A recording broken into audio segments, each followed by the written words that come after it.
Bonjour à toutes et tous, vous écoutez First Print, votre podcast comics préféré pour une nouvelle émission du format Back Issues. C'est dans cette émission que l'on va lire, que l'on va vous parler de comics qu'on a lus avec l'ami Corentin ici présent. Hello. Comment vas-tu, Corentin? J'ai des douleurs cervicales. Bienvenue dans l'âge de la vieillesse. Qui provoquent des acouphènes. Et les douleurs s'intensifient de plus en plus. Très bien. C'est super joyeux comme ouverture de ce podcast. Je ne m'attendais pas à ça. Voilà, quelle entrée en matière. Et toi, ça va? Bah oui, ça va. Moi, j'ai déjà des allergies au pollen, si on veut rester dans le domaine de la santé.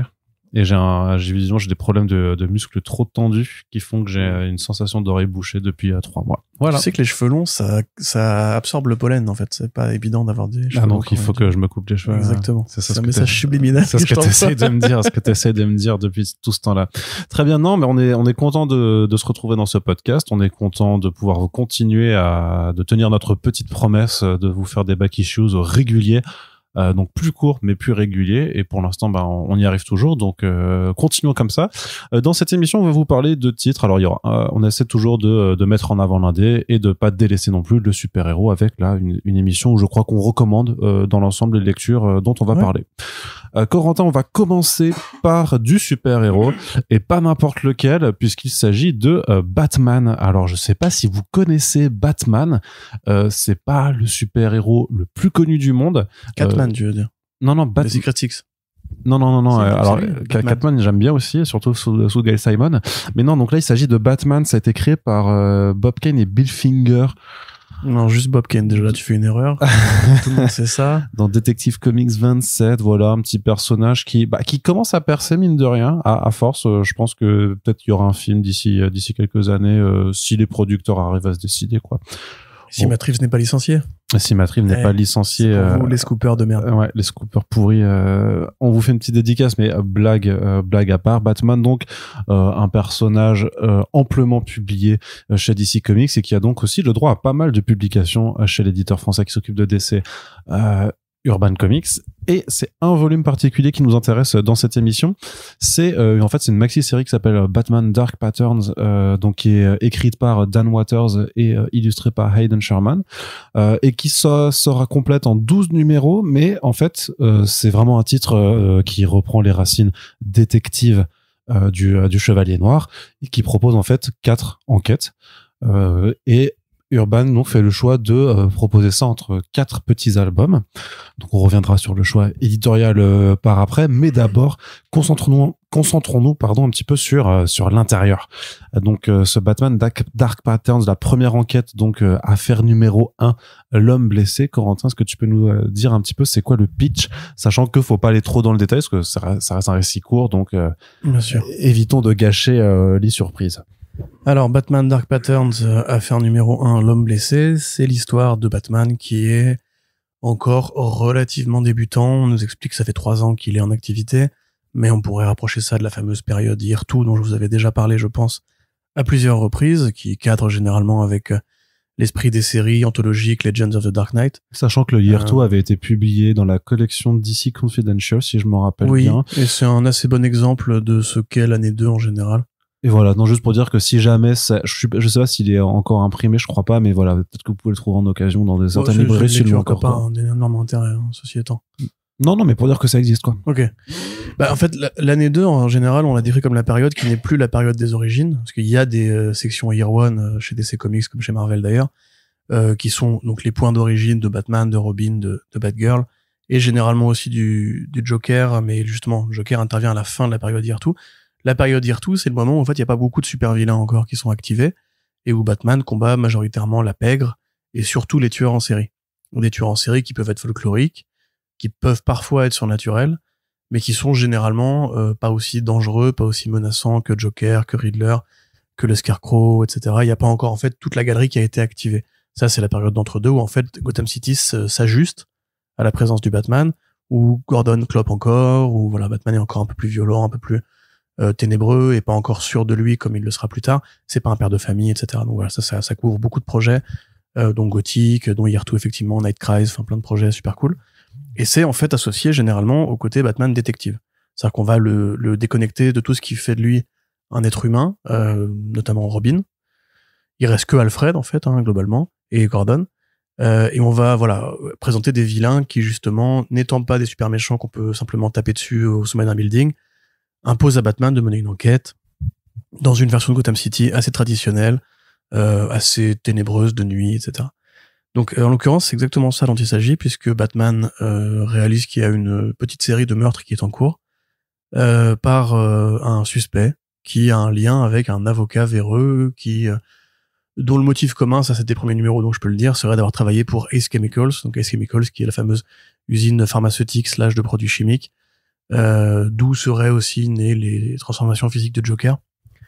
Et donc voilà, on pénètre dans cette version de Gotham City encore assez dépouillée, pour un retour vraiment essentialiste à la base du détective Batman, tout simplement, qui va donc en 3 numéros réaliser une enquête assez bien ficelée à mon sens, qui te parle un peu de corruption, qui te parle des clivages entre les pauvres et les riches, qui te parle aussi d'expériences, de cobayes d'expériences qui ont mal tourné, et aussi de comment est-ce que les populations... je sais pas si vous avez vu le film Erin Brockovich de Steven Soderbergh. Dans ce film, en fait, c'est une histoire vraie d'une nana qui fait mener une enquête dans un petit comté, en fait, des États-Unis, où un fournisseur d'eau, en fait, avait balancé dans l'eau du chromium sans prévenir la population. Et du coup, les gens, en fait, buvaient tous les jours du chromium et ça génère des cancers, des tumeurs, etc. Là, il y a un peu des éléments de ce style-là dans la BD. Ça rappelle aussi un petit peu l'affaire du chlordécone aux Antilles. Oui, exactement. Voilà. Donc, c'est un scandale sanitaire. Voilà. Du même acabit, avec avec un antagoniste qui est justement très bien designé qui est, à mon sens, directement culte. Je pense qu'on pourrait le revoir dans de futures histoires parce que c'est un peu comme le Ten Eyed Man qu'on avait redécouvert dans le Detective Comics de Ramvé. Là, c'est un peu ce côté glaçant, tu vois, qui manque un peu justement à beaucoup de vilains. Tu vois, quand on pense à Punchline, quand on pense à tous les vilains qui ont été créés, par exemple, pendant la période de Tynion 4, qui étaient plus futuristes ou colorés ou bariolés. C'est pas des vilains qui font peur. Voilà, là on revient quand même à un vilain plus Hellraiser. C'est complètement Pinhead dans le design, hein, c'est clair. Ou Voldo des Soul Calibur ou comment s'appelle le vilain dans Hellboy qui était différent. Peu importe. Voilà, vous voyez de qui je parle, le vilain dans le film Hellboy, que c'est le vilain dans le comics Hellboy, qui est on va pas me revenir. Un super design pour de super idées graphiques. C'est vraiment un album très graphique. Le format, malheureusement, est un peu frustrant parce que ça reste un tout petit format pour une histoire qui est quand même assez jolie. Ça va sûrement être la découverte de Aidan Sherman pour beaucoup de gens d'ailleurs, parce que il a aussi le Absolute Wonder Woman qui arrive à la fin du mois, donc voilà, ça va faire double dose quand même. Tout à fait. Après il y avait aussi The Few qui avait été édité. Enfin, le dessin qu'il a avec Sean Lewis, c'est très différent de ce qu'il fait aujourd'hui. En fait, c'est un mec. Moi, j'avais un peu découvert le talent de Aidan Sherman quand, à l'époque, sur Twitter, je crois que c'était pour le Batman Day de je ne sais plus quelle année lointaine, vraiment très lointaine, ou le Batman Day, quand ils avaient annoncé Spider-Man 4, je crois, c'est avec le teaser à la con qui s'était avéré pas être le vrai teaser pour Spider-Man 4 de Sony. Aidan Sherman avait repris, en fait, une scène du premier Spider-Man de Sam Raimi en la dessinant comme si Frank Miller l'avait dessiné. Et c'était vraiment du Dark Knight Returns dans le texte au niveau du dessin, du découpage, de l'usage de l'encre, etc. Et en fait, ce mec, il sait un peu tout dessiner quand il veut. Il choisit un certain style, mais il peut faire un peu ce qu'il veut. Et là, ça se voit, puisque, comme il se dit, je suis chez Batman, il va convoquer Tim Sale, par exemple. Oui. Voilà. Il va convoquer, déjà, la présence du logo, la présence de Batman très physique. Puis il y a certains plans où je me disais, effectivement, ça me rappelle quelque chose. Oui, bien sûr. Ça se voit. Il y a aussi des visages qui sont peut-être plus Eduardo Risso ou Paul Pope, tu vois. Il y a des moments, ça fait vraiment plus Frank Miller au niveau de l'ancrage sur les scènes d'action particulièrement. Et c'est très très bien foutu au niveau design, justement, au niveau de l'usage des couleurs aussi. C'est une Gotham City très expressive, très expressionniste, justement, qui ne cherche pas à faire réel, malgré son propos qui est quand même assez social, on va dire, terre à terre. Et effectivement, une petite enquête qui déjà introduit les bons éléments, parce que c'est une série d'enquêtes, donc 4 enquêtes en 3 numéros, comme tu l'as dit, qui vont, parce que là on a le numéro 5 en VO, avoir des personnages récurrents, comme le docteur, le nouveau médecin légiste de Gotham City, que Batman soupçonne d'être accro au formol, qui revient, qui est déjà dans la deuxième histoire, et effectivement un Gordon qui est le seul quasiment interlocuteur de Batman. Donc on revient vraiment aux fondamentaux, on revient à cette peur panique en fait de Gotham City qui crée des monstres vraiment plus vrais que nature, et un Batman aussi plus violent qui justement se dit en même temps moi j'opère en dehors de la loi, donc s'il faut que je punisse un peu à la Punisher justement, je peux y aller. En global, c'est quand même une histoire pour moi assez solide. Pardon, désolé, le pollen. C'est une histoire assez solide. Vraiment, je retiens plus le graphisme quand même, parce que le scénario, en 3 numéros, t'as pas forcément la place d'exprimer grand chose, mais c'est quand même une belle leçon de rythme, d'utilisation de l'espace. À mon sens, ça aurait pu gagner, aller un peu plus loin. C'est aussi justement le problème de l'exercice de style, c'est que on te pose devant justement un scandale sanitaire, et c'est dès le numéro 3 en fait que t'as la résolution de ce truc-là, et c'est déjà fini, tu vois. Ça reste bien fait, hein, ça reste beau, ça reste même assez tragique pour l'histoire justement de l'homme blessé, mais on sent que Waters, je pense qu'il s'est donné cette consigne-là pour voir comment est-ce qu'il abordait un projet de super-héros, évidemment, un projet de super-héros aussi conséquent que Batman, et que ça aurait gagné à mon sens quand même à avoir plus de densité, plus de portée.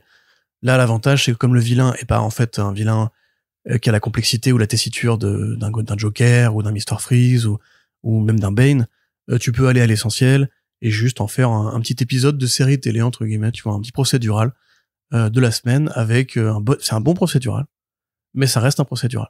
Tu vois, c'est pas un film. Là, on dirait que les grandes histoires de Batman sont plus des films. Là, c'est un épisode dans une bonne série HBO sur Batman, tu vois.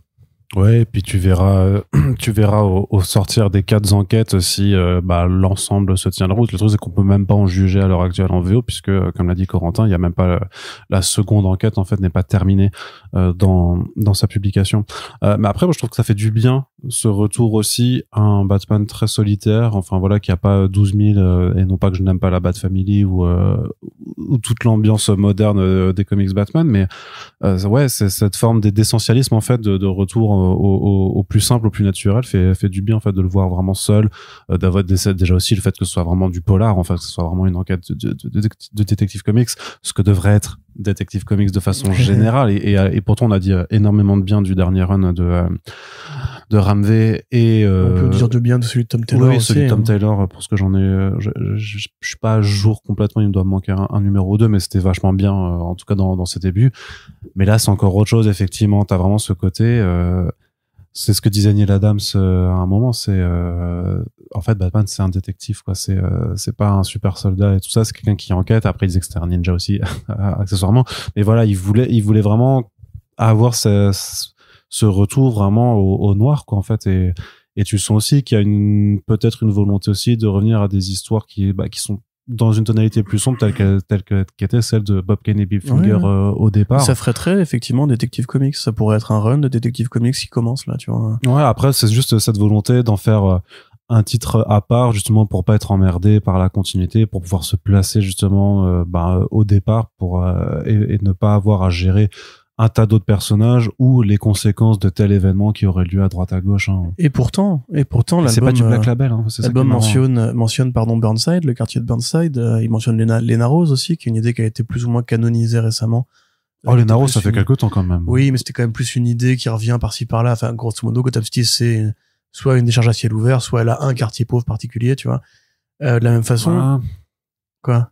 Non, parce que là, pour le JDR de Gotham City, de Monolith, en fait, il y a un guide de Gotham qui a été édité, qui retrace l'histoire vraiment de toute la ville et de tous les quartiers, donc il faudrait que j'aille regarder dedans, mais je suis vraiment pas sûr que Lena Rose soit une création récente, hein. Non, c'est pas une création récente, mais non, mais dans Batman Begins de Nolan, il y a déjà Lena Rose. Oui, donc voilà, non. Et pareil pour Burnside, je sais que ça a été popularisé avec la Batgirl de Burnside, mais je suis pas sûr que ce soit des quartiers qui soient récents, tu vois. Après, à vérifier, peut-être, voilà. Je sais pas, il y a ce guide qui existe, il faut qu'on aille checker dedans. Mais quoi. c'est vrai qu'effectivement, il y a quand même ce côté, tu sens la proximité avec justement l'écriture de Ramvé qui isolait bien un quartier périphérique de Gotham City où il y avait les pauvres particulièrement avec le quartier d'affaires à côté. Ouais.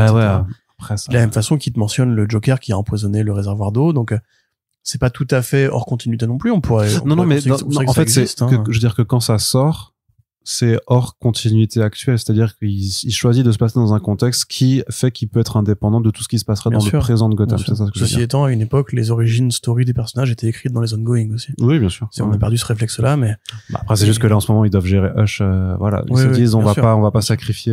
Mais de la même façon, tu vois, il y a tout le côté Batman n'a pas encore été assagi par son rôle de père. Tu vois, là, il est prêt à prendre plus de risques quand l'homme blessé rentre chez l'une de ses victimes potentielles. Il attend le dernier moment avant d'intervenir. Ou alors, quand Gordon suggère de prendre toutes les personnes qui pourraient se faire tuer par l'homme blessé et de les mettre en protection policière, il fait non, il nous faut un appât justement pour pouvoir le capturer. Et Gordon lui fait mais tu joues avec la vie des gens, etc. Donc moi c'est vraiment cette ambiance-là que exactement. Cette ambiance-là que j'aime bien et un truc que je trouve qui est mieux réussi ici que dans le Bat-Man de Danny Organs. J'ai un gros doute, non pas Danny Organs. Si. Le Black Label. Avec Mike. Celui qui se passe dans les années 40. Oui, avec Mike Perkins. Voilà, c'est ça. Il me semble que c'était Danny Organs. C'est ça. Parce que c'était un peu pareil, le retour au noir, le retour au détective. Moi, j'ai bien aimé cette histoire. Je sais que toi, tu l'aimes pas. C'est curieux, mais bon. Parce que, voilà.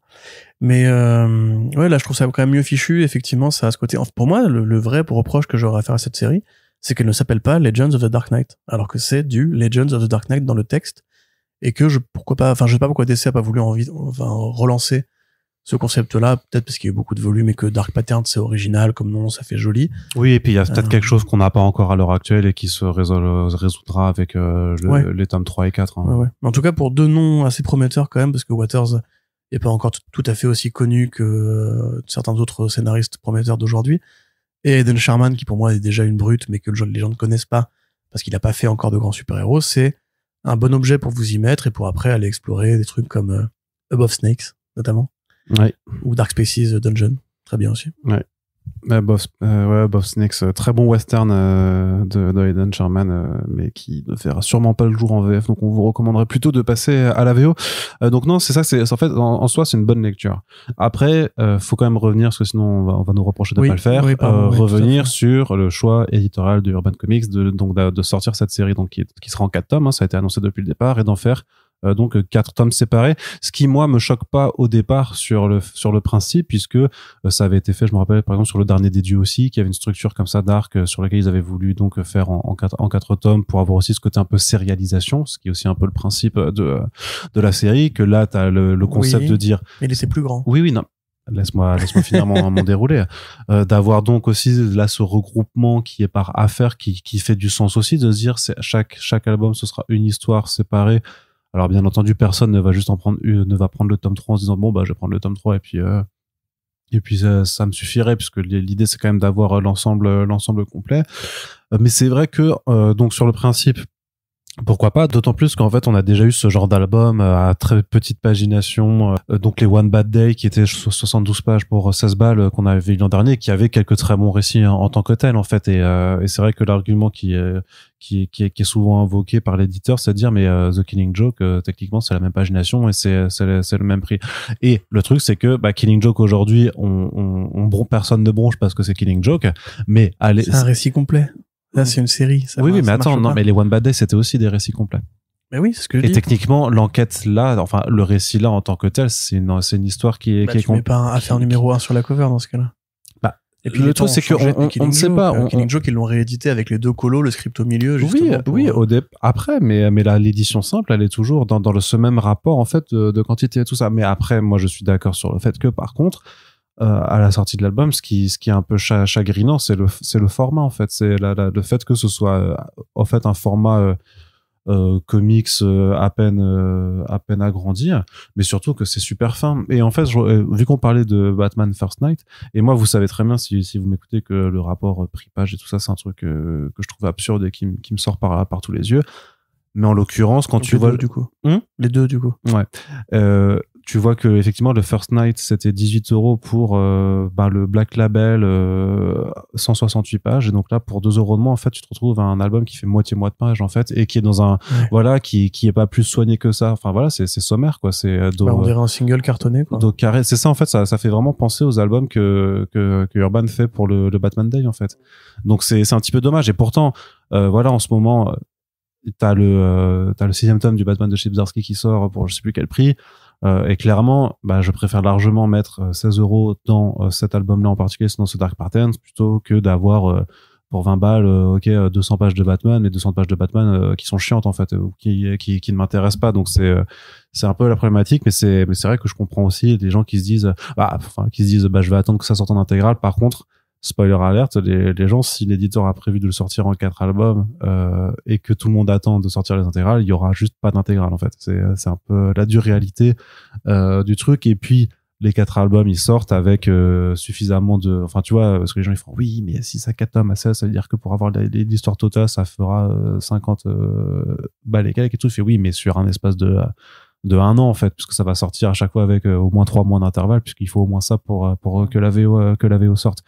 Et ce genre de raisonnement aussi, il est pas forcément très rationnel, parce que aujourd'hui si tu dis je me lance dans Saga ou je me lance dans One Piece et que tu fais tout de suite le calcul de combien ça va te coûter au jour même, donc 108 tomes x 7 ou 12 tomes x 15 pour Saga, bah oui, forcément t'atteins des sommes qui sont très importantes. C'est pas pareil, quoi.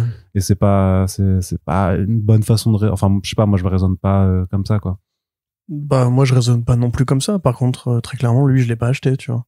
Je suis tombé devant en librairie, j'ai dit non, bah je suis désolé, mais si, pour moi il y a un truc qui a merdé dans la consigne, c'est effectivement tu peux avoir ce côté. Bon, la différence avec Saga et avec One Piece, c'est déjà tu sais pas quand ça va se terminer. Là, c'est une maxi-série, on te dit il y a une fin qui, du coup, tu peux déjà savoir combien ça va te coûter mentalement, tu peux déjà faire ce calcul. Moi, à la limite, le prix... Techniquement, Saga, tu sais que ça fera 18 tomes. Hein. Tu sais, il avait dit au tome 9, c'est la moitié, et il reste ça, l'autre moitié. Dit après, tu vois, il l'avait dit quand il y avait sa pause. Oui. Et il l'a repris ensuite, quand tu tome 1 de Saga, et encore, il y avait 6 numéros dans le tome 1 de Saga, tu vois. Moi, c'est plus... si tu prends ce pari, mais fais-le en taille franco-belge. Non, mais par contre, oui, bien sûr, oui. En France, on a la c'était la fin du raisonnement. En grande taille. Là, il est frustrant pour tout le monde, ce projet, parce que tu sais très bien que ça mériterait de plus grandes planches, parce que c'est Eden Sherman, que tu sais, au final, tu vas lire les 4 enquêtes à la suite, une fois que t'auras les 4 tomes, tu vois, parce qu'il y a quand même une continuité entre les enquêtes a priori. Et effectivement, je comprends que Urban ne s'est pas dit, bah, en même temps, si soit on le fait en 2 tomes, et en même temps, c'est pas plus logique que le faire en 4 tomes, puisque ça reste des enquêtes séparées. Et en même temps, si on le fait en intégrale directement, les gens ne connaissent pas Dan Waters et Dan Sherman, est-ce qu'ils vont se précipiter dessus? Probablement pas. Donc voilà, je comprends qu'il n'y ait pas eu de très bonne solution, mais pour moi, à la limite, si tu veux le compartimenter en 4 tomes, tu le fais en plus grand. Parce qu'à côté, justement, tu le vois sur un rayon où il y a toutes les rééditions du moment, où il y a les grosses sorties, etc. C'est quand même le plus petit album que tu vas trouver. C'est actuellement. A Vicious Circle. C'était un numéro, ils l'ont fait en 3. C'était le même projet de se dire c'était chaque book est publié séparément. Bon, après, j'imagine que ils vont te répondre que c'est Libermero qui fait la diff aussi, quoi. Non, mais au-delà de ça, je sais pas dans quelle mesure. Est-ce qu'ils ont fait des DC en grand format? Je suis pas sûr. Je crois pas, hein. C'est le Marinier? Non, Marinier, c'était chez Dargo. Et c'était pas un format plus agrandi que ça. Je te parle vraiment du grand format, quoi, de Vicious Circle. Et je crois pas qu'ils en aient fait pour DC. Donc, est-ce qu'ils ont le droit? La question, est-ce qu'ils ont le droit de le faire? Je vois pas pourquoi ils n'auraient pas le droit, mais ça peut être une question qui peut se poser. Mais voilà, Vicious Circle, c'est pareil, c'est 16 balles. C'est 16 balles par tome. C'était une pagination assez légère, hein, parce que c'était 64 pages. J'ai envie de dire, pourquoi même je pense que les gens auraient limite préféré le prendre à 18 balles et en type grand format urbain avec un dos rond un peu pour essayer de... Joker, The Winning Card, il est plus grand que ça, hein. C'est pas un album qui est non plus ultra épais. Non, mais The Winning Card avait eu les mêmes critiques, hein, sur le format et sur le prix et la pagination. Donc, pour moi, ça méritait plus. Mais ça, tu vois, mais clairement, ça, tu vois, tu fais 4 albums aussi grands que les Vicious Circle. Je pense que les gens ne râlaient, râlaient beaucoup moins parce que t'avais... La série se distingue dans le rayon, et puis les gens sont curieux, du coup, de voir... de donner un écrin un peu prestige comme ça, ouais. Ouais, voilà. Et surtout que, vu le côté très policier que ça, je veux dire que ça, c'est vraiment Dark Patterns, t'as rien besoin d'avoir lu de Batman avant, en fait. Puis Batman, en plus, tu peux le vendre à des fans de polar, tu peux le vendre à des fans d'autres choses que des super-héros, quoi. Donc ouais, c'est juste dommage, voilà, pour ce choix de publication, c'est un petit peu dommage parce qu'au demeurant, sinon c'est une très bonne lecture. Oui. Donc j'imagine que pour celles et ceux qui veulent attendre, l'idée sera plutôt d'aller chercher en occasion, plutôt que d'attendre que l'intégration, parce que ça risque de prendre vachement plus de temps. Et encore une fois, c'est pas dit du tout que ce soit dans les trucs à faire, enfin, dans les trucs prévus pour tout de suite, quoi. En l'occurrence, si vous n'avez pas de souci d'argent, déjà c'est cool. Et puis on vous le recommande dans ce cas. N'hésitez pas à aller en librairie ou à suivre les liens dans notre description. On quitte les super-héros, Corentin. D'accord. Pour aller du côté de l'indé. Alors le premier titre qu'on fait en indé, c'est la nouveauté dans le label High Graphics, donc de iComics. Ça s'appelle The New World de Alec Scott et de Tradd Moore. Celles et ceux qui nous écoutent depuis longtemps nous ont déjà entendu parler pas mal de fois de ce titre qu'on aime beaucoup depuis sa première publication chez Image Comics en 2017 ou 2018, ça je me rappelle plus, ça fait. Oh là, oui, 2017, non? Ça fait, je crois que ça avait commencé en V en 2017, ouais. C'était peut-être un des premiers titres que je chroniquais, dont je parlais peut-être quand j'étais arrivé sur Comics Blog à l'époque. Je me demande, il y avait cette période où Alex Scott avait été très prolifique avec Days of Hate aussi. Material. Il avait fait vraiment, il y avait aussi Lost Soldiers. Ça, c'était longtemps après. Ça c'était après. Il avait commencé avec Zero, il y avait eu effectivement Days of Hate et New World qui étaient un peu des projets cousins. Bah, c'était deux façons de voir. C'était deux façons de voir. Enfin, c'était deux réponses différentes du premier mandat de Donald Trump, en fait. Donc, The New World, Corentin. The New World se passe dans un monde futuriste où les États-Unis ont été ravagés par différentes explosions nucléaires dont l'origine n'est pas précisée. S'en suivra une guerre civile et la fragmentation, une seconde guerre civile américaine, comme dans DMZ. Et la fragmentation des États-Unis en 3 grandes nations souveraines, on va dire, sachant que les nations en question vont recevoir de l'aide étrangère qui vont ensuite post-coloniser les États-Unis, et notamment la Californie, qui reste quand même l'État principal, on va dire, des États-Unis, parce que c'est le plus riche et l'un des plus importants culturellement, pour la télévision, pour le cinéma, pour tout ce qu'on veut, la technologie, etc. On a souvent tendance à dire que la Californie, c'est déjà un État dans l'État actuellement. C'est pour ça que bref, qui se permet de faire que le gouverneur californien est en conflit ouvert avec Donald Trump sur pas mal de questions. Pas que ça, je veux dire que aussi Trump veut annexer le Canada aussi pour les réserves d'eau pour irriguer la Californie parce que c'est là qu'il y a les centres de serveurs, etc. Enfin bref, peu importe. Okay, ouais. Mais là en l'occurrence on parle pas du tout de ça puisque c'est juste un monde à la Private Eye, on va dire, futuriste et coloré, dans lequel on a réinstauré une sorte de féodalité. Il y a un gouverneur justement qui est un peu le grand chef. Il y a une surveillance constante de tout et tout le monde. Il y a des Alexa, on va dire. Alors c'est très 2017, du coup, dans l'idée, on imagine, enfin, on disait qu'on pouvait imaginer le futur à l'époque, dans le sens où il y a beaucoup de trucs qui, du coup, ont bizarrement mal vieilli en 8 ans. Enfin, mal vieilli, bien vieilli, ça dépend comment on veut voir les choses. Ces 2 personnages principaux, l'une est une policière, d'une émission de télé-réalité, en fait, où on suit des super flics avec des grosses armures bien stylées, qui vont appréhender des suspects. Et comme dans une émission de télé-réalité, le public est amené à voter sur est-ce qu'on doit tuer ou est-ce qu'on doit arrêter les suspects en question. L'héroïne, donc Stella Maris, refuse toujours d'exécuter même quand le public lui demande de tuer les criminels. Et à côté, on a son parfait opposé qui est Kirby Miyazaki, toute ressemblance avec des auteurs réels serait fortuite, qui lui en fait c'est une grosse caricature en fait justement de l'activiste du futur. C'est-à-dire que c'est un beau mec qui est d'origine asiatique, et je crois qu'il est asiatique et noir, je sais plus, mais qui du coup lui c'est un hacker qui croit pas à la politique, qui est anarchiste, qui veut renverser le système et qui en fait c'est une sorte d'influenceur hacker, on va dire. Un soir de beuverie, les deux vont se croiser en boîte, avoir une sorte de coup de cœur inexplicable, finir dans les chiottes de la boîte et faire ce que les adultes font quand ils sont dans les chiottes d'une boîte ensemble. Et ensuite, après, on va réaliser que le petit Kirby, il a hacké en fait l'émission de Stella. Et donc Stella est envoyée pour l'arrêter, mais elle décide que finalement, nique le système, ce mec est trop beau gosse, je refuse qu'il se fasse tuer, et s'ensuit une course-poursuite contre les puissants. C'est donc le pitch de The New World, c'est très allégorique, et à la fois c'est très simple.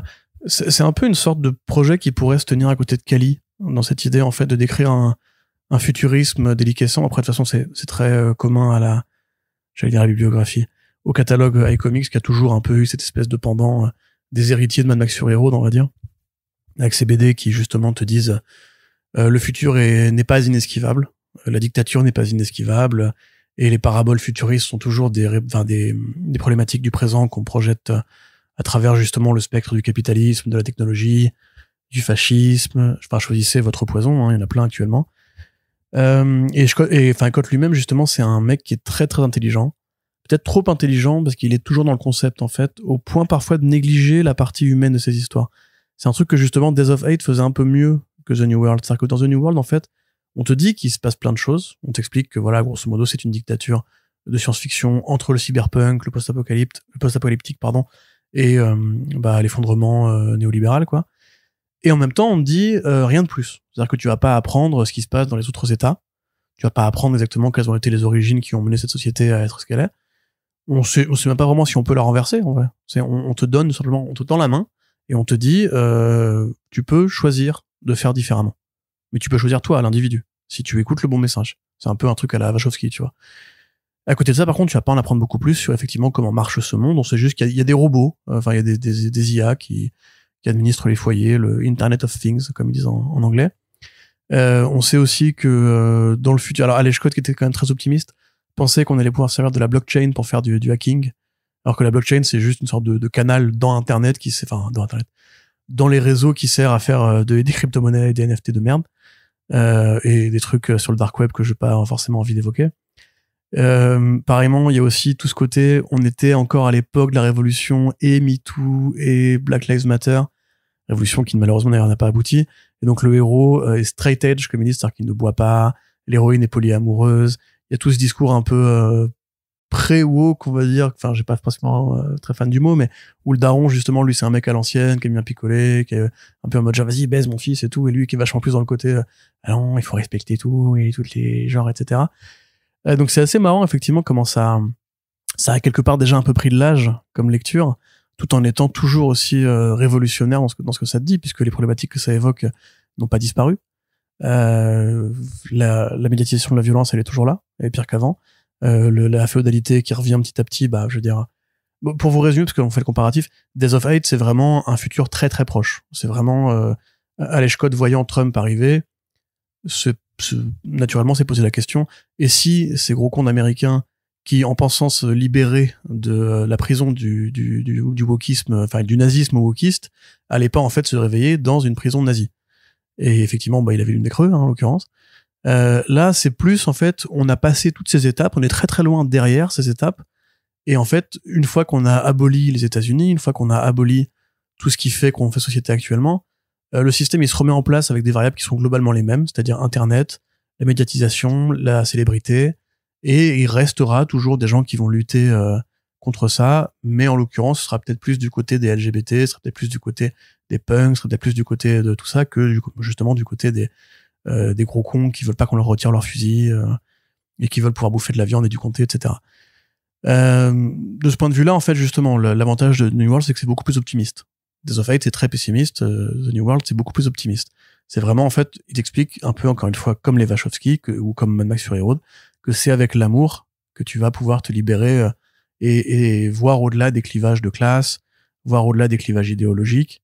T'as cette scène rigolote où justement le héros Kirby réalise que Stella, enfin qui est Stella, et il dit putain de merde, j'ai niqué avec une flic. Voilà, donc ça c'est sa première réaction. Et après ils vont réussir quand même à se trouver des points communs. Pour en parler simplement, c'est une lecture qui est vraiment exceptionnelle au niveau du graphisme. Ça y a rien à dire. La science-fiction cyberpunk, j'ai pas forcément envie de dire que c'est du cyberpunk parce que c'est plus que ça, mais le comparatif avec Private Eye, il est intéressant. Quand Marcos Martin faisait Private Eye, justement, il imaginait un monde sans Internet et où du coup les gens ramenaient les couleurs et la bizarrerie d'Internet, les avatars, le design général, l'esthétique, dans le monde réel. Et donc c'était très coloré, très chargé, plein d'idées folles, plein de trouvailles visuelles. Et franchement, The New World, c'est encore plus que ça. C'est-à-dire que t'as tout un mélange d'influences très généreuses qui vont de l'animation, du jeu vidéo, effectivement des communautés en ligne, de la réalité virtuelle et tout. Enfin, il y a vraiment énormément d'idées que tu vas retrouver insérées dans des designs relativement réalistes, jusqu'au moment où c'est même plus du tout réaliste. Les armures, c'est un truc qu'on avait déjà vu aussi dans Silver Surfer Black, où ils faisaient les chevaliers d'Ocknell, comme des grosses structures rondes, comme des espèces de glace, de boules de glace qui étaient assez assemblées ensemble et qu'on aurait mis du métal dessus, tu vois. Là, c'est pareil, les armures de l'autre golem là qui travaille avec Stella, j'ai oublié son blaze, Logan quelque chose. Lui vraiment c'est un design merveilleux, extraordinaire. Tout est beau, ça utilise en plus un ancrage, enfin une couleur de Heather Moore qui justement est très plate pour suggérer justement bien les formes et les contours et appuyer le travail de son com. Le moins de projection, moins de tir de blaster, t'as des détails, des ondulations, c'est ce dessin onctueux que j'adore évoquer personnellement. C'est très beau et justement ça te décrit l'amour avec très peu de mots. En fait c'est juste une évidence qu'ils se regardent, ils sont amoureux. Mais voilà, alors on peut ne pas adhérer au concept, mais en fiction ça marche plutôt bien. T'as le daron qui est un ancien révolté aussi. Enfin, il y a plein de choses qui fonctionnent assez bien dans un projet comme assez court. et qui du coup a l'avantage d'aller très vite à l'essentiel, et qui a le défaut justement qu'on aimerait bien en voir un peu plus ou en savoir davantage sur ce que Aleš Kod veut nous dire. Ceci étant, on peut lire d'autres BD d'Aleš Kod pour ça. Et effectivement, ouais, le graphisme de Tradmoor qui est peut-être à son meilleur à mon sens. Évidemment, il restera toujours Doctor Strange Fall Sunrise qui est son plus bel album parce que c'est lui qui l'a fait de bout en bout et donc c'est lui qui a écrit le script pour se laisser des idées de dessin. Là, il travaille avec un scénariste qui a un message politique à faire passer, donc il est plus lui dans le flex quand il faut. Le résultat, c'est plus fonctionnel. Mais par exemple, voilà, l'héroïne, elle a son chat, Godzilla. Et c'est le chat le plus rond. Le gros chat. C'est le chat le plus rond et le plus doux et le plus beau et le plus râleur que tu verras de ta vie. Il est trop marrant. Il est trop bien, ce chat. Mais voilà, en fait, c'est dès que le script, en fait, laisse la place à Moore de s'exprimer, tu vois, pareil, la scène en boîte où il danse et où il baise. Et tu vois, en fait, vraiment le génie, la maestria du découpage, du mouvement et tout. Et du coup, ça épouse un peu la forme et le fond, tu vois. C'est que justement, t'as à la fois le côté punk dans le texte et un graphisme qui va rajouter des idées. Putain, j'en ai marre. Qui a rajouté des idées au sein même de ce côté un peu révolutionnaire, parce que justement, à un moment donné, tu passes dans un dessin qui n'est même plus spécialement du dessin de comics, c'est que juste une expérience graphique complète. Et je parle, Arnaud, mais tu as sûrement un avis. Moi, des avis. Bon, à quoi ça sert? C'est comme les trous. C'est tout le monde, effectivement. Les trous de golf, ouais. Tout le monde en a un, quoi. Bah non, mais que dire que tu n'aurais pas dit déjà dans ce long monologue. Bah moi, je suis pas d'accord sur le fait que ça aurait vieilli parce que justement, je le trouve presque plus pertinent aujourd'hui en fait qu'à la première publication, parce que ce qui était un peu de l'anticipation en 2017 est devenu documentaire en 2025, vraiment dans ce que ça raconte du monde, comme tu l'as dit, hein, de toute façon sur pas mal de points, et je trouve que le lire aujourd'hui a plus d'impact en fait même que lorsque c'était publié la première fois. Alors faut savoir que moi à titre personnel, c'est un bouquin sur lequel j'ai voulu bosser pendant très longtemps. C'était je crois déjà en 2020 en fait où j'avais tenté de le porter en tant qu'éditeur chez Bubble. Ça s'était finalement pas fait parce que Bubble c'était de montrer un peu frileux dessus au final. Et finalement donc ça a été récupéré ça a été repris par iComics. Donc moi j'ai eu le plaisir juste de bosser sur la trad. Enfin, je l'ai pas traduit, mais de relecture. En fait, ce que je fais des missions de relecture là-dessus. Donc, j'ai quand même pu réussir à bosser dessus d'une façon un peu détournée, quoi. Et du coup, je l'ai dû relire pas mal de fois parce que, faut faire la correction de la trad. Puis après, tu dois faire les relectures sur les épreuves et tout ça. Donc, le bouquin, je le connais pas presque par cœur, maintenant. Mais vraiment, et c'est vraiment ce qui m'a vraiment marqué, en le relisant à ces étapes de relecture, c'est de me dire mais vraiment putain le bouquin a pas perdu de sa force et comme Post Americana en fait. C'est marrant parce que donc The New World sort quelques mois après Post Americana de Steve Skroce, qui était aussi un titre publié pendant le premier mandat de Trump, qui était aussi donc une réponse à ce premier mandat et qui également en fait a beaucoup plus d'impact en 2025 par rapport à ce ce qu'est en train de devenir l'Amérique aujourd'hui. Donc je trouve ça assez génial. Mais vraiment, moi, ce qui m'a marqué, donc t'as tout dit de toute façon, Tradmoor est super fort au graphisme, c'est hyper beau, c'est plein d'idées dans le dessin, dans le découpage, donc dans la mise en scène. Dans les costumes, il y a quelques splash pages qui sont absolument... C'est très Naruto, le héros, je trouve. Qui sont vraiment, vraiment trop folles, c'est plutôt rigolo, il y a plein de bonnes idées dans les dialogues, ça se répond bien, c'est Aleš Kod, il a un sens de la vanne et de l'échange, donc ça s'envoie des fions, et Nadège, elle a super bien bossé sur la trad de ce côté-là et je l'ai un peu aidé sur certains gros mots, quoi. En gros, donc voilà, là-dessus, je trouve ça vraiment, vraiment super plaisant à lire, et puis vraiment, moi, ce que j'aime vraiment trop dans ce bouquin, c'est sa conclusion, quoi. Je la trouve vraiment parfaite. En fait, de se dire, que voilà, que aujourd'hui tu sais pas vers quoi on va et c'est pas forcément très grave en fait. Il y a vraiment ce côté où en fait Aleš Kod ne donne pas forcément d'indication sur ce qui va advenir de ces personnages, et il y a vraiment ce côté on sait pas si le choix qu'on fait est le bon, et en fait c'est pas forcément une mauvaise chose, et je parle bien sûr dans le cas de ces deux protagonistes qui sont dans les deux cas des gens qui sont pas des fachos, quoi. Donc en gros, c'est quel que soit leur choix à eux, clairement ça n'implique pas de devoir être raciste ou de détester d'autres gens juste pour des raisons de couleur de peau, de genre, de sexualité, quoi. Donc c'est dans ce sens-là. Parce que si c'était plus un choix genre, est-ce que je devrais être pour la liberté des gens ou plutôt les enfermer sur des critères de race, là, ce serait peut-être un peu plus problématique, mais c'est vraiment pas le cas. En fait, c'est vraiment une sorte d'ouverture de se dire, ouais, on est tous paumés, mais en fait, il y a quand même quelque chose à faire, quel que soit le stade dans lequel on est paumé. Je trouve que c'est vachement inspirant. En fait, quand t'en sors, je trouve que t'as vraiment une sorte de bouffée d'air un petit peu en te disant, bon, effectivement, l'actualité, le monde tel qu'il est, il est anxiogène, mais je sais pas, t'as un peu ce souffle d'énergie qui dit qu'il faut pas se laisser abattre et qu'il faut quand même essayer d'aller de l'avant, quel que soit en fait cet avant, et essayer de se diriger dans une construction d'un monde, que ce soit à deux ou même tout seul, enfin de se dire bah en fait voilà, bouge-toi un petit peu et essaie d'aller vers l'avant. Et donc je trouve que le message fait particulièrement du bien vis-à-vis du monde dans lequel ce bouquin est publié. Effectivement, comme pour tous les autres AI graphiques, se posera la question, et sauf pour Dawnrunner au final, puisque Dawnrunner c'était le seul qui avait, je pense, vraiment un rapport, on va dire, prix-fabrication qui était le mieux fichu. Effectivement, ce bouquin, d'autant plus avec le travail de Moore, il aurait mérité d'être dans le même format que Dawnrunner au final, et au même prix. Je pense qu'ils avaient pas du tout le même objectif de vente que le Dawnrunner, qui avait vraiment eu un appui marketing, enfin un appui. Et puis Ramvé Evan Kagel, c'est hélas, hein, c'est pas Evan Kagel.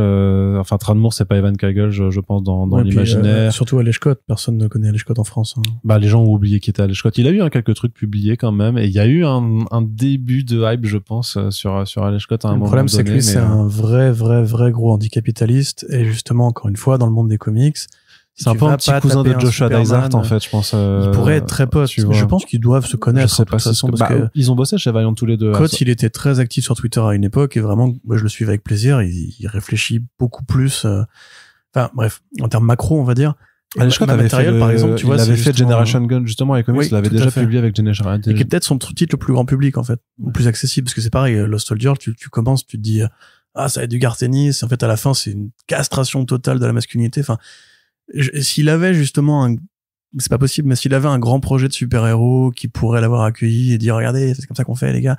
Parce qu'il y a du potentiel mourien chez lui, pour moi, même, tu vois. Enfin, rigolo, il travaille très de Moore, mais il y a du potentiel mourien dans ses idées. C'est vraiment ce qu'il arrive à penser tellement les concepts par hiérarchie que tu pourrais te dire, lui, si tu le mettais sur justement une vraie critique grand public, entre guillemets, du capitalisme, il aurait moyen de parler à beaucoup de gens. En plus, c'est un mec qui est plutôt cool, tu vois. Genre, là, les influences qu'il cite, quand on vous dit c'est une flic qui appréhende les suspects, c'est une flic avec une armure de méca japonais, avec une visière de Robocop. Enfin voilà, c'est ultra stylé, même au niveau esthétique, influence imaginaire, c'est ultra stylé. Peut-être justement que c'est plus facilement vendable que Kali, tu vois, justement. Parce que Kali, t'as vraiment ce côté, c'est du Mad Max hors contexte. Oui, et puis il y a un propos qui est il y a plus de propos dans The New World que dans Kali. Il y a plus de dialogue surtout. Ouais, c'est plus léger. Non, mais il y a plus de fond, il y a plus de tout. Et je trouve Moi, que j'ai préféré Kali. Ah, tu préfères Kali à The New World? Non. Ben, je trouve que t'as vraiment un truc avec Kali que je comprends pas. Mais parce que je trouve qu'en fait, justement, The New World, c'est là que je dis que ça vieillit, c'est que tu peux plus juste dire, on va s'en sortir, les gars. C'est, à mon sens, tu peux plus juste dire, le militantisme, tu vois, pour moi, il y avait le journaliste John Oliver qui avait fait une vidéo Last Week Tonight quand Trump avait été élu et qui avait dit mettez-vous sur un post-it sur le frigo ou faites-vous tatouer ou mettez-vous ça sur votre bureau, écrivez This is not normal. Ce n'est pas normal. En fait, il faut pas accepter que Trump soit président des États-Unis parce que c'est le début de la fin en fait. Et ça en fait, c'est le genre de projet qui fait genre This is not normal. C'est-à-dire qu'il faut justement commencer à combattre, commencer à réfléchir, commencer à essayer de se bouger le cul pour que ça n'arrive pas, que ça n'arrive plus.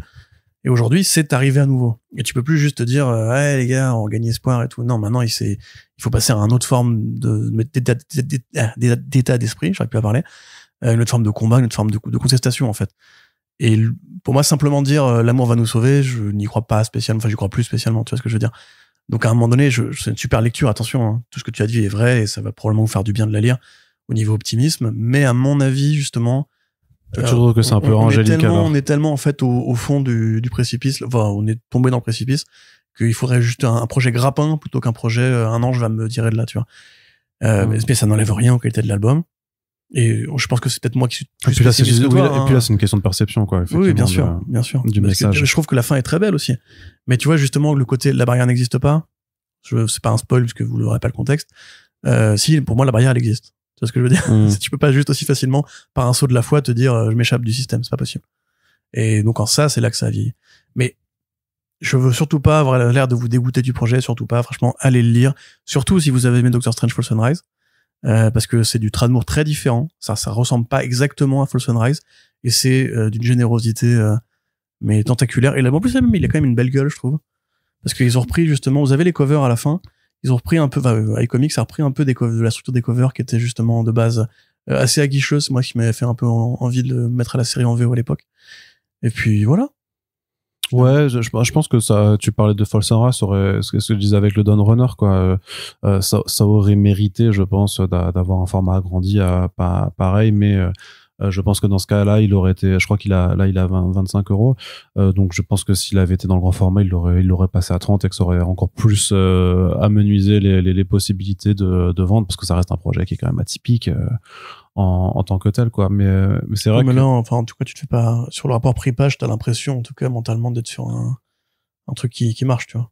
Oui, et puis là, c'est un vrai, pour le coup, il y a une vraie histoire, c'est une vraie histoire complète et tout ça, c'est quand même dense, tu lis pas en une demi-heure et tout ça, et puis tu peux y revenir, quoi, justement pour à la fois te repencher sur ce qui est dit, pour te repencher sur les dessins, franchement, ils voulaient pas en faire un film de ce truc-là, à un moment donné? Si, il y avait un film qui était adapté en projet optionné chez Warner, finalement. Bah ouais, mais bizarrement, ils l'ont pas fait, je sais pas pourquoi.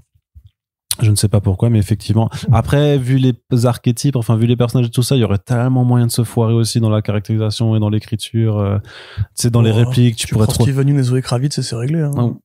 Ouais, non, oui, mais c'est des bons acteurs, mais je pense qu'en termes d'écriture, tu pourrais vraiment, tu vois, ça peut être dans le cliché vite fait maintenant, tu sais, par rapport aux archétypes parce que quand tu pitches le truc, tu disais oui, alors c'est une flic machin qui bosse pour l'État et un straight edge vegan, je sais pas truc, ça fait les Lemmings, tu vois, ça fait vraiment voilà, ça donne pas vie, alors que non, l'écriture elle est sensible et tout ça, et ils s'engueulent en plus, hein, les deux personnages s'engueulent par rapport à leur mode de vie et tout ça, et ils sont pas en train de s'antagoniser et à se dire ah ouais, bah t'es comme ça, donc je te déteste, et voilà. Non, et le chat pisse sur l'IA à un moment donné. Ouais. Il chie sur l'IA même. Oui, il s'amuse à lui faire caca dessus. Ouais, il emmerde l'IA de salon de l'héroïne. Donc ça c'est très bien.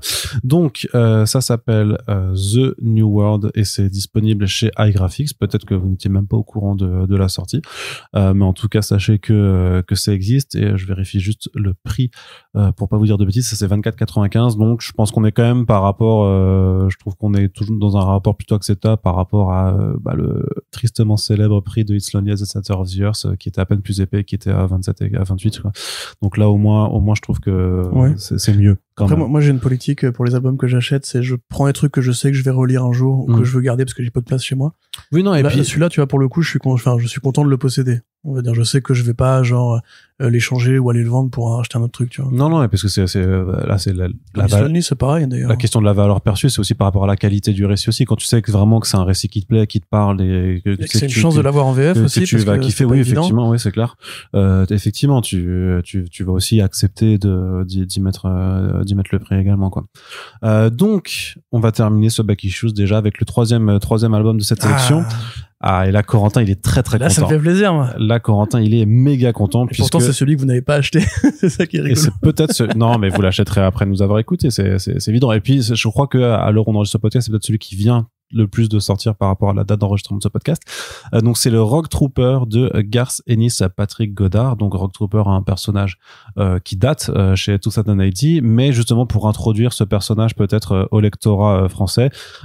Delirium, les éditions Delirium ont choisi de prendre un récit complet qui s'appelle Les Vallées d'Albion, donc de Garth Ennis et Patrick Goddard, qui est vraiment un récit qui peut se lire tel quel sans aucun prérequis, puisque en l'espace de 2-3 pages au début, on t'explique le principe de ce qu'est le Rogue Trooper, et puis après, c'est une histoire qui va entraîner ce fameux Rogue Trooper à la rencontre d'autres soldats d'une autre guerre et pas de la guerre de New Earth, qui est justement celle qui a abordé dans la série originelle, mais de quoi quand même aborder les concepts et les idées de SF très particulières de ce personnage, les thématiques aussi. Garth Ennis qui disserte sur la guerre et justement prend, alors sans vous expliquer tous les tenants aboutissants du récit, mais va quand même prendre comme contexte en fait la Première Guerre mondiale et va vous expliquer qu'en fait l'humanité s'est perdue, en fait, que la guerre est limite le destin terrible de l'humanité au genre humain. Et donc c'est absolument génial parce que c'est à la fois un récit d'action très premier degré, en fait, où c'est plutôt cool de guerre et de SF en même temps, et puis un récit qui un petit peu déprimant aussi sur le fond en fait dans ce que ça traduit de. C'est peut-être le plus grand Garcenis des Garcenis là, c'est-à-dire que tu crois, toi, tu es beaucoup plus spécialiste. Non, pas au sens où c'est sa mère BD, attention. Mais t'as lu tous ces récits de guerre? Parce qu'il en a fait quand même beaucoup. Pas, c'est impossible. Il a fait des comics World of Tanks, mec. Je veux dire, il a fait tout ce qu'il pouvait faire sur la guerre. T'as eu Homme en guerre, le Femme en guerre, apparemment, chez Comics Initiative est vraiment, vraiment incroyable, quoi. Ouais. Moi, j'ai pas tout lu parce qu'au départ, c'est pas un truc qui, moi, m'intéresse, les BD militaires. Je m'y suis mis par fidélité envers Garcenis et souvent je suis pas déçu parce que mais dans ces BD militaires c'est ça qui est rigolo, il a toujours un propos qui je pourrais synthétiser en étant un peu débile, qui serait guerre pas cool, soldat cool.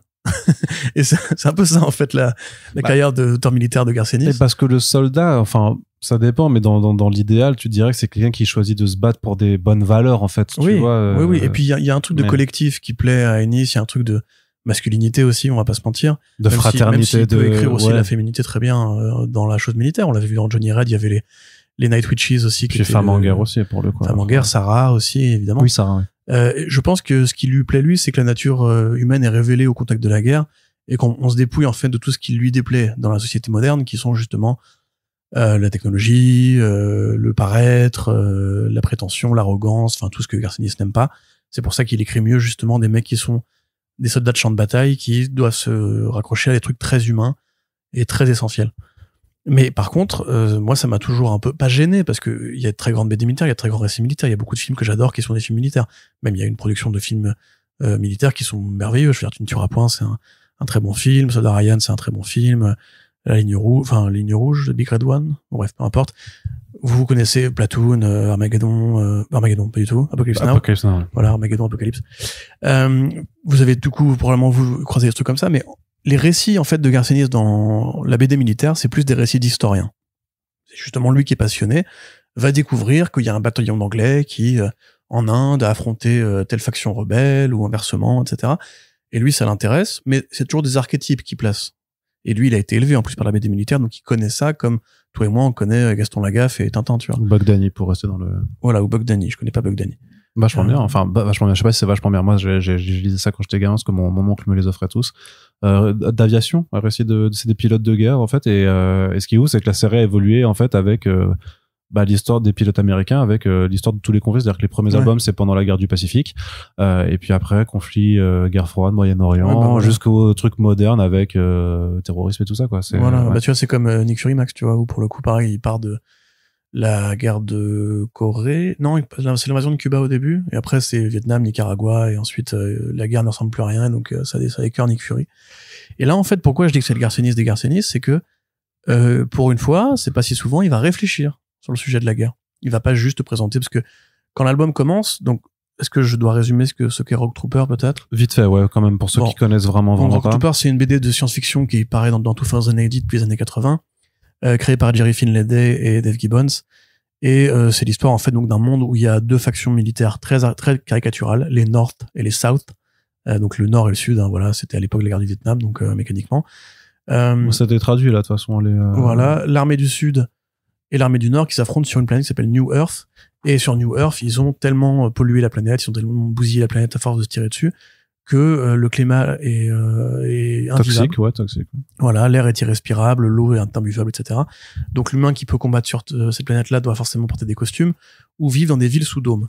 L'un des deux camps, le Sud en l'occurrence, décide de pallier à ce problème en créant les Genetic Infantrymen, donc une armée de soldats du futur, génétiquement transformés, à la peau bleue, qui peut respirer sur ce champ de bataille, et un petit peu comme les Space Marines dont on peut récupérer les éléments génétiques pour les greffer à d'autres Space Marines, les Genetic Infantrymen ne meurent jamais.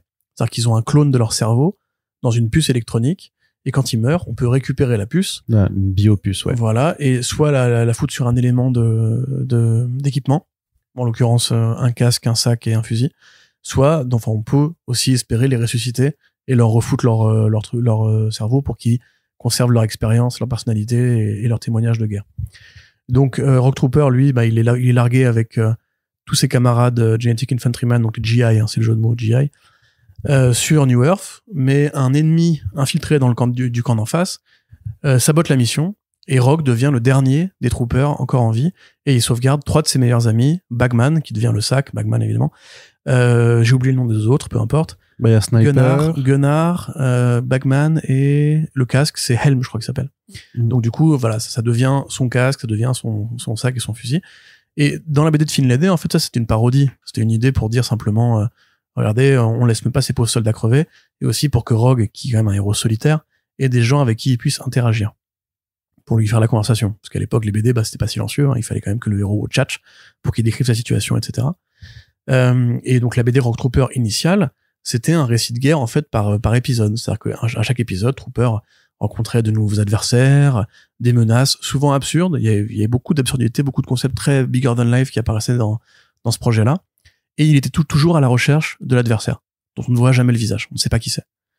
Et donc là, en fait, on retrouve la continuité telle quelle de Finlay. C'est-à-dire que quand on reprend l'histoire en cours de route, on voit Trooper qui court après justement l'ennemi. Il n'est toujours pas arrêté. Et qui a toujours avec lui son fusil, son casque et son sac à dos, qui sont en fait ses amis tombés au combat et qui maintenant sont devenus des pièces d'équipement et donc de l'équipement conscient qui peut l'aider sur le champ de bataille. Et là, effectivement, il va croiser une troupe de soldats de la Première Guerre mondiale. Et en fait, on nous explique, et je crois que c'est une nouveauté, enfin je me souviens pas de ça dans les BD d'époque, que pour larguer les forces sur New Earth, il passe par un trou noir. Il passe par un trou noir. Et le trou noir, on sait pas où il mène.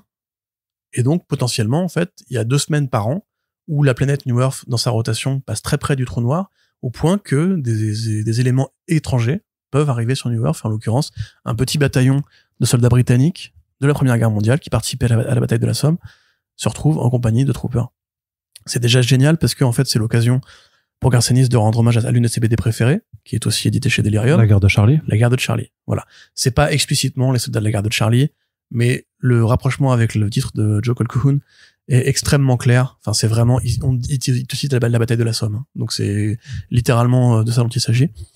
Et aussi, c'est intéressant parce que la Première Guerre mondiale, c'était la guerre que l'humanité ne pensait pas avoir à faire.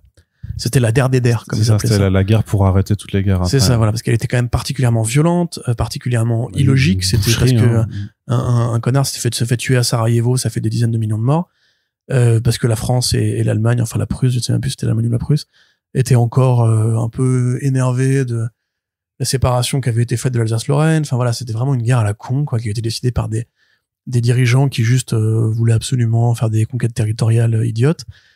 Et effectivement, cette guerre-là, ça a laissé un profond traumatisme.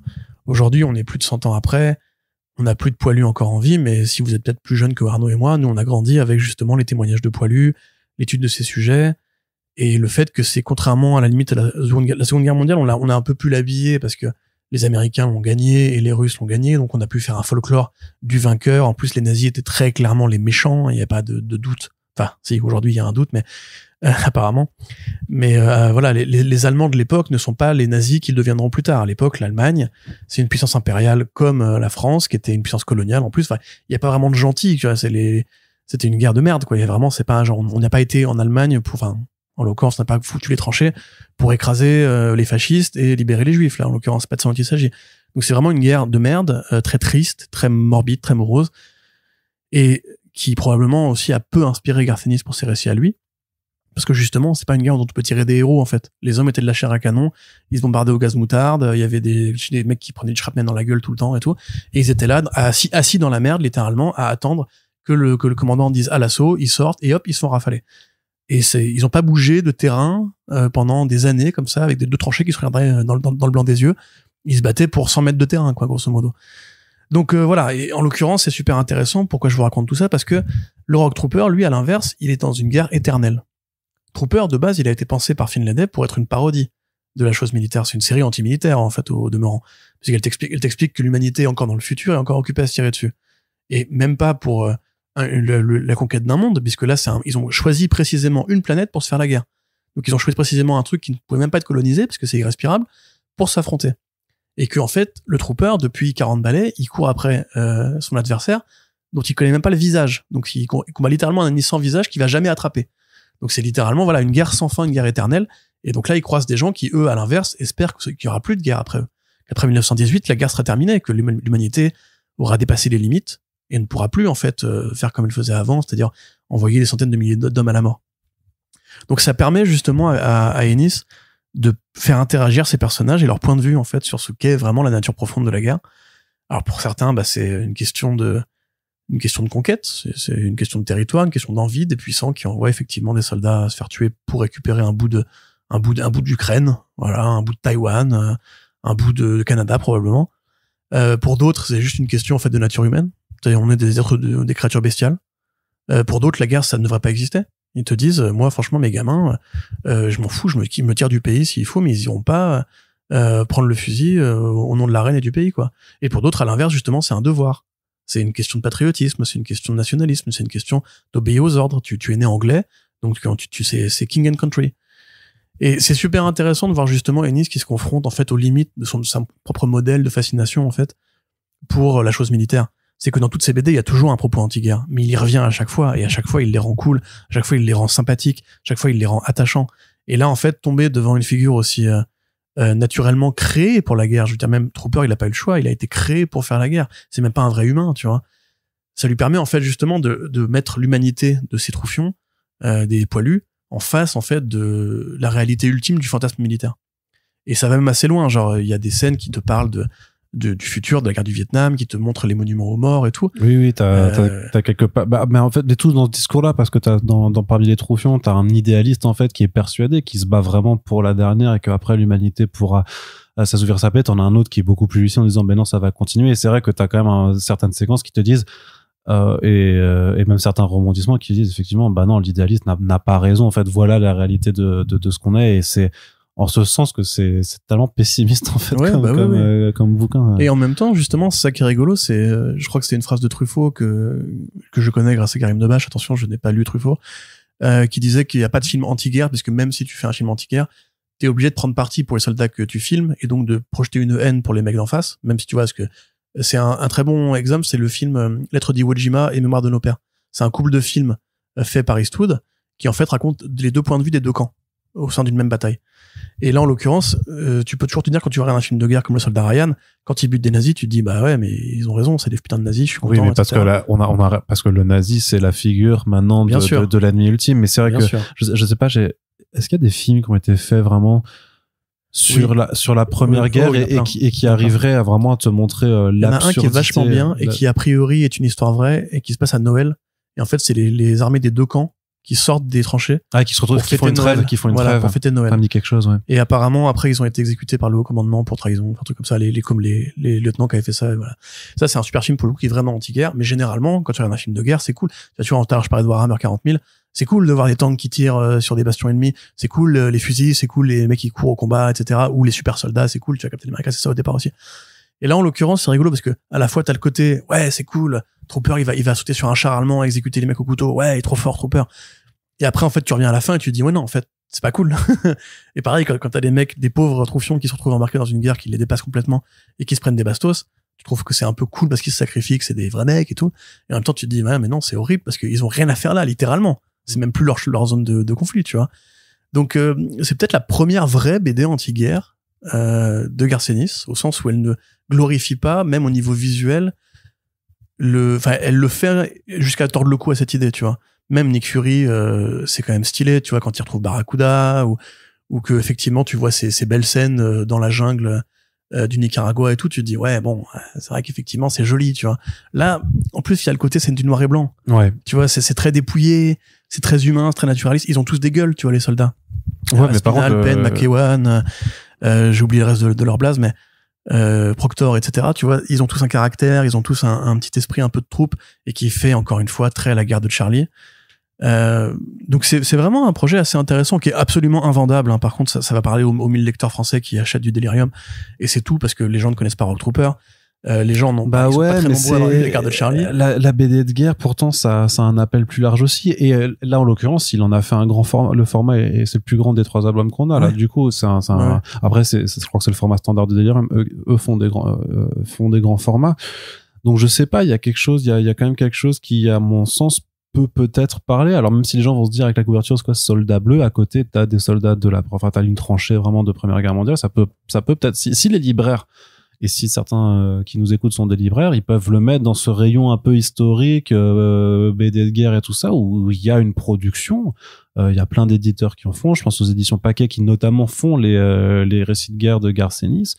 Tu pourrais faire une table à un moment thématique, et en plus on a c'est un peu loupé, mais Mais pour les commémorations de l'armistice du 11 novembre, par exemple. Tu veux dire quand les nazis défilaient à Paris? Non, mais c'est pour ça qu'on a un peu loupé le coche de ce côté-là. Mais non, mais voilà, tu ferais un moment une table thématique, ne serait-ce que pour des récits de guerre et tout ça, et t'as pas mal de choses à faire dans la production franco-belge, dans les récits de Garcenis standard, et de mettre le Rock Trooper aussi, qui a vraiment un propos en plus. En plus, c'est un peu un des derniers qui fait du comics militaire à Garcenis. Tu vois, nous, on couvre l'actualité régulièrement. Mais nous, on en parle, mais le truc, c'est que le dernier mois comics militaire que j'avais lu, c'était The Royals, hein. Oui, voilà, tu vois, Williams. Et sinon, dans la production, après, peut-être que britannique, il y en a plus, peut-être qu'il y en a plus chez Toussaint Zanaï. Du coup, avec le Rock Trooper de fait. Et puis pas que, je veux dire, pareil, il avait ramené Battle Action aussi en anthologie. Oui. Mais c'est un peu moins couru qu'à l'époque. C'est vrai que quand Toussaint Zanaï se lance, c'est un genre qui est très prolifique au Royaume-Uni particulièrement, comme en Europe en général, parce que nous, c'est très vivant, hein, le souvenir de la Seconde Guerre mondiale, alors que les États-Unis, oui, il y a encore des films régulièrement, mais c'est plus aussi grand public. Enfin, je dis ça en même temps, il y a le jeu vidéo quand même qui a bien exploité ce essoré. Voilà, on va dire. Et de trucs d'ailleurs assez vulgaires où souvent la France est pas du tout impliquée, alors que voilà, petit commentaire personnel. On avait aussi des soldats, hein, à l'époque, les gars, rappelez-vous. Oui, mais nous, on a collaboré. Non, mais la Première Guerre mondiale, je précise. Première Guerre mondiale, on avait des soldats. S'il te plaît, laisse-nous au moins ce truc-là. Et puis on a résisté aussi, quand même. On n'était pas nombreux, on a résisté. Oui, non, mais il y a eu des résistances. Mais du coup, ouais, moi, c'est ce que je trouve assez fascinant, c'est qu'en fait, c'est un peu un projet qui me fait du bien, au sens que je suis un gros lecteur de Garcenis, un énorme fan de Garcenis même. Et souvent, justement, ce côté militaire, il me gêne un peu, parce qu'en plus, c'est souvent assez répétitif. C'est un peu comme l'espèce de révérence qu'il a avec le Punisher. Il l'a pas toujours eu. Quand il a commencé chez Marvel, il t'explique que le Punisher, ça reste quand même un enfoiré. Et après, plus tard, quand il fait Punisher soviète, t'as un peu le côté, ouais, mais tu vois, on est deux vétérans, toi t'étais aux États-Unis, moi j'étais en Russie, mais on se retrouve sur des valeurs, parce qu'on était des soldats. Et t'as envie de dire, bah, pas spécialement, vous venez quand même de deux modèles sociaux très différents. Garcenis, il faut que t'arrêtes de croire que les soldats, en fait, c'est une grande fratrie de mecs qui s'adorent, et qui, parce qu'ils ont un jour tenu un fusil et tiré sur un mec, c'est forcément des gens bien, et qui ont compris l'amour de la patrie, et la lâcheté des dirigeants, tu vois. Donc souvent, moi, c'est vrai que je trouve des limites dans son écriture et sa fascination un peu morbide, à mon sens, pour ces sujets-là. Que là, en fait, je me dis, non, mais le mec, justement, est pas du tout idiot. Il a très bien compris l'allégorie de Trooper, il arrive à la remettre pertinente aujourd'hui, et il a très bien compris, justement, en fait, que la guerre, c'est pas un sujet sur lequel tu peux juste écrire des histoires cool, ou rendre des hommages à des bataillons qui, effectivement, parfois commis des actes héroïques. Il y a vraiment, en fait, un propos qui est super intelligent, et même très universel, je trouve, dans ce projet-là. Ceci étant, c'est quand même embarqué dans les forfanteries habituelles de Monsieur Ennis. Il y a des petites chutes de rythme, mais aussi il y a un truc, c'est que je sais pas comment le vendre aux gens, parce que moi j'ai été élevé, j'ai pas été élevé, mais mon père lisait du 2080 en VO. Je connais le principe des progs. Je sais lire du noir et blanc. Là, je me dis quand même, tu sais, c'est le découpage en micro-épisodes des progs, le noir et blanc. Les gens connaissent pas Trooper et ne lisent pas forcément, en tout cas ceux qui nous écoutent, beaucoup de BD militaires. Je sais pas si c'est aussi facile à vendre que Preacher, Hitman et compagnie, tu vois. Ouais, surtout que moi je me rappelle très bien que le rythme particulier des progs, ça m'avait un peu heurté quand j'avais fait mes premiers Judge Dredd, les affaires classées et tout. Au début, ça m'avait un peu, j'avais eu un peu du mal à me mettre à ce genre de truc. Là, au final, je trouve que il y a une continuité là pour le coup. Non, mais là, je trouve que en vrai, ça passe comme de la même façon au final, parce qu'il a sorti un album de Judge Dredd, Le Repenti là récemment. Faudrait qu'on en reparle dans un prochain Back-Issues, qui est vraiment sympa aussi, où ça m'a beaucoup moins dérangé en termes de construction. Je trouvais que c'était vachement mieux géré. Peut-être que c'était juste une question d'époque au final, parce que les progs en question dont je te parle, c'était oui, c'est les années 80. Ouais, c'était les années 80 avec les Dark Judges et tout ça, quoi. Donc c'était encore une autre narration, quoi. Non, mais oui, effectivement, c'est peut-être pas le truc le plus, mais c'est pour ça, je pense qu'il a commencé d'ailleurs par ce récit plutôt moderne, pour vraiment donner une porte d'entrée très accessible au personnage, parce que vraiment, voilà, moi je n'ai jamais lu Rock Trooper avant, toi oui, j'ai eu aucun mal à rentrer dans le concept et à capter pourquoi c'était intéressant mais voilà. Peut-être que justement, pareil, tu parlais du côté table ronde, mais on pourrait aussi essayer de le vendre aux gens qui ont fait le Battlefield 1, je crois, c'était la Première Guerre mondiale, ou ceux qui justement ont joué à Soldat Inconnu, ou ceux qui ont de la famille, qui ont fait, je sais pas, genre je parle de République qui avait fait, je crois, un périple à Verdun il y a pas très longtemps. Il y a des gens qui ont de la famille qui tombent au combat aussi. Enfin, je sais pas, à mon sens, on a peut-être justement un peu trop vite oublié les leçons de la Première Guerre mondiale et ce côté pacifiste qui était né après. Mais tu sais qu'il y a un truc qui est très intéressant, c'est que au-delà de l'aspect pop du Rock Trooper, c'est une bande, tu sais, il y a plein de musées. Et tu parles de Verdun, il y a un musée de la guerre à Verdun, enfin il y a un mémorial. Ah oui. C'est ce genre de BD a tout à fait sa place dans ce genre d'établissement. En fait, tu fais une visite parce que c'est un bouquin qui te parle de ça en fait en tant que tel, au-delà du cadre, qui te parle vraiment de l'absurdité et l'horreur de ce qu'a été cette guerre, encore plus peut-être que toutes les autres. Et puis elle t'en parle du point de vue humain, parce qu'aujourd'hui, nous, quand on regarde la guerre à la télé, c'est l'Ukraine, c'est la Russie, on parle beaucoup de Trump qui casse les burnes avec Poutine et Zelensky, mais on parle juste des chefs d'État. Et les êtres, et Arte, il fait beaucoup de reportages sur la réalité du conflit en Ukraine, mais en vérité, des milliers de morts. Aujourd'hui, nous, j'ai l'impression qu'on se déconnecte vraiment beaucoup, en fait, de qui est vraiment en train de se faire tirer dessus. Ceux qui n'ont rien demandé, ceux qui y sont allés par conviction, etc. Là, on est quand même en train, justement, de juste parler de Zelensky, de Poutine, de Trump et compagnie. On oublie que c'est un sujet humain, la guerre. Et que on n'est pas à l'abri, même nous, notre génération, d'avoir un jour une guerre qui va nous arriver sur le coin de la gueule. Et que, fondamentalement, c'est pas plus absurde aujourd'hui que ça ne l'était hier, hein. Je veux dire, ça reste toujours c'était probablement plus absurde quand il s'agissait de foutre les juifs en camp de concentration, évidemment, parce que ça c'est vraiment terrible, horrible et le truc le pire de l'histoire de l'humanité. Mais ça existe encore aujourd'hui, tu vois. On n'a pas tourné cette page. Et justement, à la fin de l'album, quand tu vois le soldat qui, enfin je vais pas spoiler, mais il y a un soldat qui vraiment réalise, il voit le futur de l'espèce humaine, et au point que ça lui fait un choc mental horrible. C'est vrai que ça peut toi-même te dire, mais c'est vrai, en fait, on a eu tous ces putains de conflits, des millions de morts. Et ça continue. Et on n'a pas arrêté, on s'est pas désarmé, on a continué. On a deux trucs en ce moment entre ce qui se passe en Palestine et en Ukraine. On a deux trucs qui viennent nous rappeler que, effectivement, il y a pas grand chose qui a changé, hein. Et tu vois ce qui est en train de se passer en Inde et au Pakistan aussi, c'est en train de monter en la Chine et Taïwan aussi, qui s'entraînent. Voilà, ça a été révélé récemment. Donc bon, voilà, voilà, pas forcément le truc le plus joyeux en tant que tel, mais une bonne BD en tant que tel, et voilà, du Garcenis. Soyez ouverts d'esprit, moi c'est ce que je vous conseillerais. Lisez un peu le résumé Wikipédia du Rogue Trooper, ou peut-être, je sais pas, trouver sur Google des images un peu pour voir l'esthétique du bordel. Franchement, c'est du très beau noir et blanc, parce qu'on a oublié de parler du graphisme. Du très beau noir et blanc, Godard, et Godard, il fait un super taf pour restituer les costumes militaires de cette époque-là et tout. Franchement, moi qui ai lu les premiers volumes de Finlay, c'est super agréable, et je vous dis, voilà, oubliez le côté de 2080, dites-vous juste une bonne BD de guerre de Garcenis, si ça peut vous intéresser, allez-y. Ouais, c'est ça. Puis il a vraiment une gestion de l'ancrage qui est super pour bien découper, enfin pour bien faire apparaître les personnages en relief sur les. Enfin, je trouve qu'il y a une forme de lisibilité qui est assez cool et qui fait qu'on n'a pas besoin de couleur là-dessus. Ouais. Particulièrement. Ils ont maîtrisé le noir et blanc comme très peu de maisons d'édition. Ouais, c'est clair. Très bien. Donc voilà, on en a terminé pour ce Back Issues. Donc Rogue Trooper, la vallée d'Albion, c'est disponible chez les éditions Delirium pour 20 €.